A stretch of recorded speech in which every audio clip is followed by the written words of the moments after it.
પાટનગરમાં ફર્યું દાદાનું બુલડોઝર। પાટનગર ગાંધીનગરમાં દબાણો પર ફર્યું દાદાનું બુલડોઝર। પીથાપુરમાં જીબી પાછળના ગેરકાયદે બાંધકામો હટાવાયા। ચુસ્ત પોલીસ બંદોબસ્ત વચ્ચે થયું મેગા ડિમોલિશન।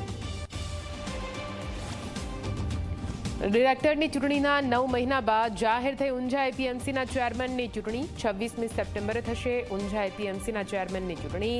લાંબા સમયથી એપીએમસીમાં વહીવટદારનું શાસન। ઉકાઈ ડેમની જળસપાટી વધતા તાપી નદીમાં છોડાયું પાણી। કોઝવે અને ડેમમાંથી પાણી છોડાતા વધી તાપીની જળસપાટી। નદી કિનારે રહેતા લોકોને એલર્ટ કરાયા।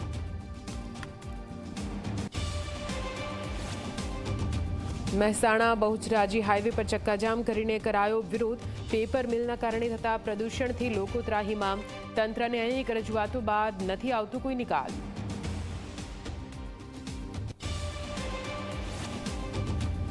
મોરબી અને રાજકોટમાં સર્ચ ઓપરેશનમાં મોટા પ્રમાણમાં કાળું નાણું મળી આવ્યું। તપાસમાં 250 કરોડથી વધુના બેનામી હિસાબો મળ્યા। ઘરેણાં અને રોકડ પણ જપ્ત કરવામાં આવી।